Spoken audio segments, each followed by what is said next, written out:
On today's episode of the Cryptoverse. The Brave browser intends to create a new Ethereum-based token that rewards you for turning on ads.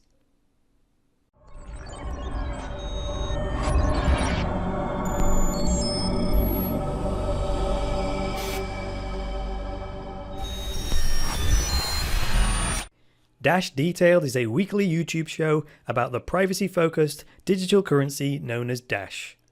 It is hosted by the lovely Amanda B. Johnson and keeps you right up to date about all the exciting developments in the Dash ecosystem. Click the link in the video description and subscribe today. Hi there guys, and welcome to the latest episode of the Cryptoverse. Your regular dose of news and commentary on Bitcoin, cryptocurrencies, and blockchains. I am your host, Chris Coney. Today is the 24th of March 2017. I have a couple of announcements today and then we'll get right into the main show. Announcement number one is a reminder really. The live stream is on Sunday. It's number 2 call-in show where you can just call in via Skype and then ask me a question on the air and I will answer it as best I can. So it's going to be on Sunday the 26th of March and it's going to be at 2 p.m. GMT. Remember to check the British clocks are changing, so when you convert the time zone, factor that in. Now the second announcement relates to the show as a whole. I know many of you like the daily show. I also know that many of you like the blend of, say, price movements and commentary, and then the news. And this is largely why the channel has built to 8,000 subscribers. However, I can't allow the numbers to become my master. And by that I mean I've gotten to the point again where I'm running myself ragged. And that's a sign that something needs to change.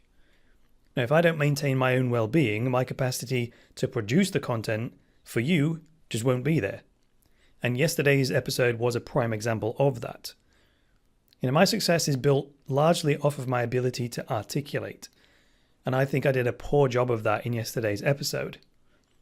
And I'm not prepared to sacrifice quality for quantity, which is what I believed happened yesterday. So there are 2 ways I can go with this. One would be to switch to a 1 show per week format, which would be like a live stream once a week, giving a roundup of the biggest stories of the week. It would be the same amount of content, about an hour of news and commentary, but it would be sort of 4 or 5 news stories compacted into a single 1-hour show, probably on a Friday. And then I'd also put out maybe 1 interview a week as a bonus. So that whole thing would be option 1. Option 2 is to scale back the length of the daily show. That would mean cutting this segment where I give my comments on the Bitcoin price chart. That would leave the show with 2 segments, the market roundup and then the news and commentary segment. I think this is probably better because it's less of a dramatic change for you, but it'll also lighten the load for me, at least enough for me to keep the daily show coming out. Now this isn't an announcement of a decision I've made on my own. I don't like to do that. I'd prefer to share what I'm thinking while I'm thinking it and then get everyone's comments. You are the viewers after all, so I'd be a fool not to invite your input. So please let me know in the comments below what you think. So now let's move on to the market roundup courtesy of coinmarketcap.com. First thing to note today is Bitcoin's share of the world cryptocurrency volume, or actually the market cap rather, has slipped to a new all-time low of 69.5%. So out of the whole market cap of whatever it is, $23.5 billion, that is the total market cap of all cryptocurrencies, Bitcoin now only has a 69.5% share of that. That's still quite large, but it's the lowest it's ever been, essentially the lowest that I've ever seen it. Now this is largely due to the decrease in the Bitcoin price itself. Last week we saw a great increase in the market cap of Ethereum, which obviously closed the gap, but now Bitcoin is going the other way and its market cap is dropping, and therefore that's where the market share is going. Now Bitcoin is back around the $1,000 mark, which we'll look at in the next segment when we look at the price chart. Ripple is actually up 23%, but I'm going to ignore that. And instead, I'm going to go right down to the bottom of the top 20 here. to go down to Factom and Decred, both of which are up 10% today. Factom is now at $3.78. Decred is now at $7.56. And in between those two is the biggest winner of the day, and it's Dogecoin up 21%. Now, not surprisingly, PivX is today's biggest loser with a price correction of 33.7% to the downside. Yesterday, a PivX token was worth about 95 cents, and today it's closer to 64 cents. Still a large gain over the last 7 days though, so nothing to sniff at. Now, I'm working on having someone from the PivX project come and talk to us so we can get our head around it, so stay tuned for that. And thank you to everyone who tweeted at them yesterday with encouragement for them to come on the show. If you haven't done that yet and would like PivX on the show, please tweet at them and let them know. And now we turn to Bitcoin wisdom for the Bitcoin price chart. Now, I'm still focusing my attention on that $1,000 mark. Like I said yesterday, other than the 24-hour visit below that point, we've held pretty well above it ever since. Even today's low touched $992, but that didn't even last long. Right now as I speak, it's $999. Now, the three green candles here that appeared after the big dip, those 3 big days where the price went down, this pattern is like a half of what's called a dead cat bounce. It's not technically a dead cat bounce yet until it breaks the previous low, which is about 994. Now, a dead cat bounce is basically where we have a big price crash, people think it's hit the bottom, and then they start buying in as the price goes up. And that would be those 3 green candles that you see after the major crash. But then the price resumes its downward move and goes even lower than the previous low. That's a dead cat bounce. People think the price has hit the floor, but then the cat bounces off the ledge and falls even further. And of course, when those new investors see the price falling even further in the second half of the dead cat bounce, they have a significant incentive to cut their losses, which only adds to the new downward momentum. For the time being though, that $1,000 mark is providing support and preventing it from becoming a full dead cat bounce. So in terms of the news then, I've turned to bitcoinist.com for this article called Brave Browser Creates Ad Platform Using New Ethereum Token. Now, I'm so sorry, I did not do the full sweep of the news headlines today. As soon as I came across this announcement, I just knew I had to cover it. Coming from a marketing background, ever since the Brave browser launched, I've been a big fan of their approach to transforming online advertising. I did a show a while back talking about AdsCoin, and it wasn't that long ago when I read their white paper.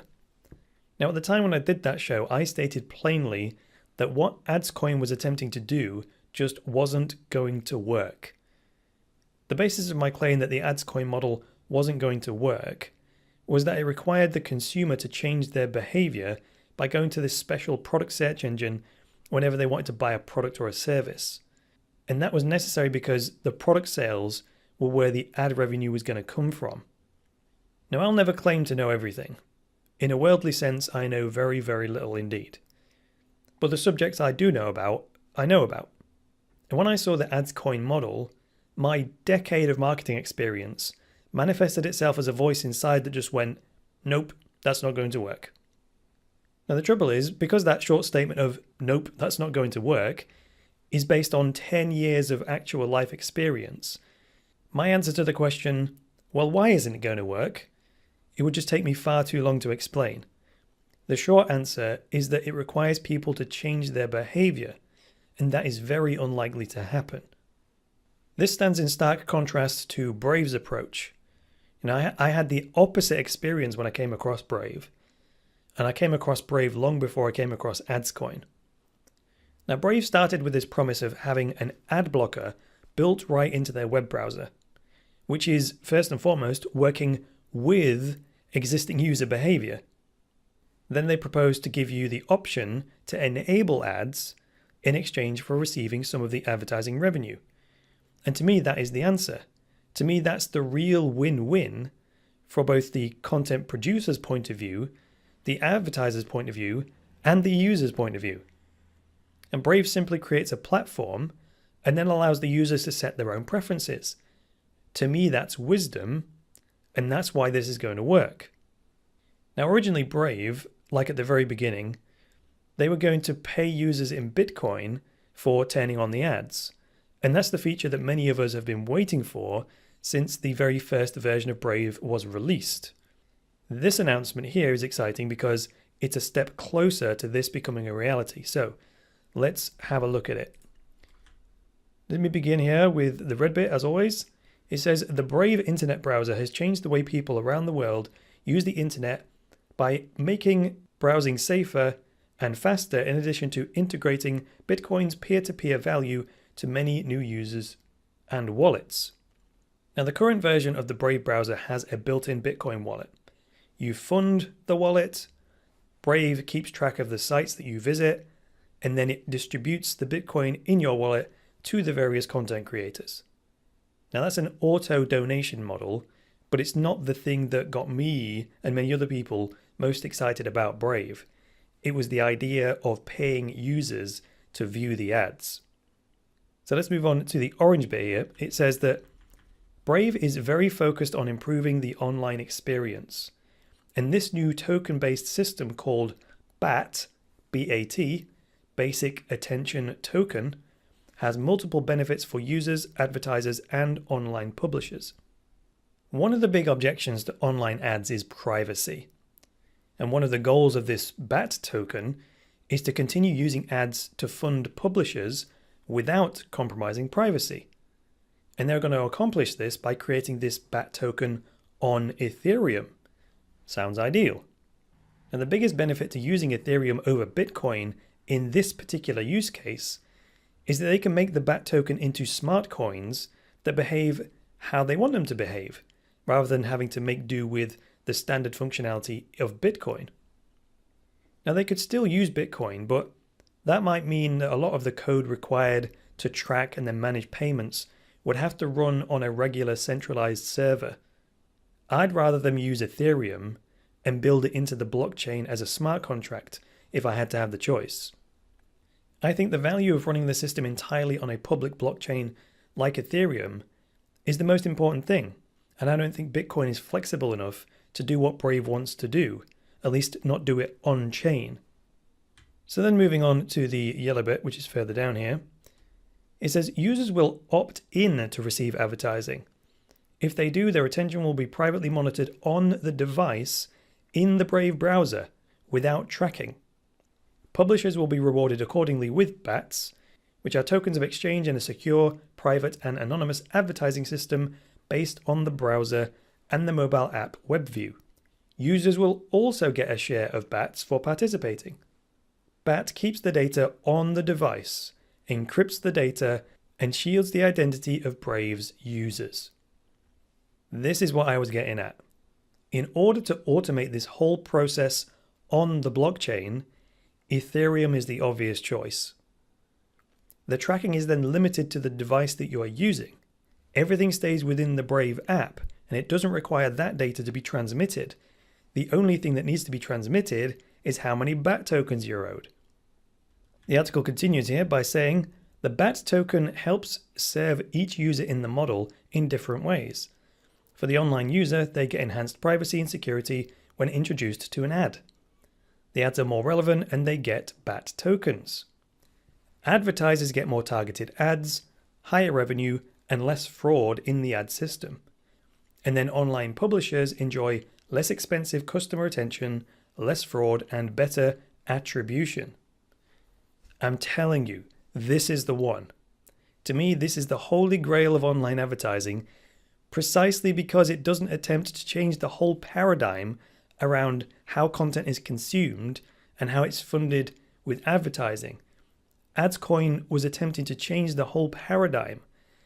Brave are just going to offer a better and fairer way to administer the existing model and allow each stakeholder to personalize the settings to fit their unique preferences.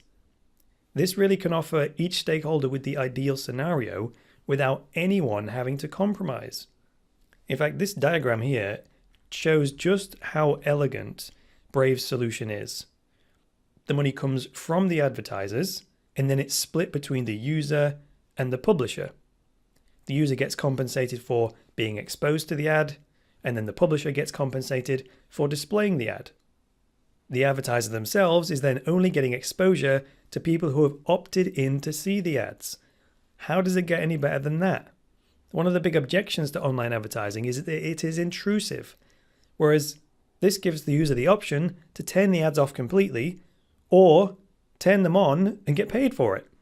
And if that wasn't enough, the user's privacy is protected from both the advertiser and the publisher. The ads are then going to run on the basis of how relevant they are to the content that is published, rather than on personally identifiable information such as age, gender, etc. And I'm very happy with that model, even as an advertiser. And just to put a cherry on top, finishing off with the blue bit here, it says Brave will be offering a BAT crowd sale in the near future, and will have a scheduled rollout of the new platform in 3 phases throughout 2017. That's a drop the mic moment right there. I mean, I'm already 75% of the way to contributing to their ICO before it's even launched. The other 25% is reserved for the details of the crowdfund when they're released. You know, as excited as I am about this, I have to have checks and balances before putting my money into anything. But I'm definitely going to read their white paper, and I'm definitely going to go to the dedicated BAT website to sign up for notifications. So thanks for joining me today, guys. If you liked this episode, hit the like button. If you disliked it, hit the dislike button. Please leave me a comment below with some feedback and get subscribed. And please support the Cryptoverse and boost cryptocurrency adoption by going to cryptoversity.com/podcast and becoming a patron. From just a few dollars a month, you can secure Cryptoversity's future, get unlimited access to all Cryptoversity courses, and access a private patrons-only chat group where you get direct access to me. That is all for today, guys. I'll be back on Monday with another episode of the Cryptoverse. So until then, it's me, Chris Coney, saying bye for now.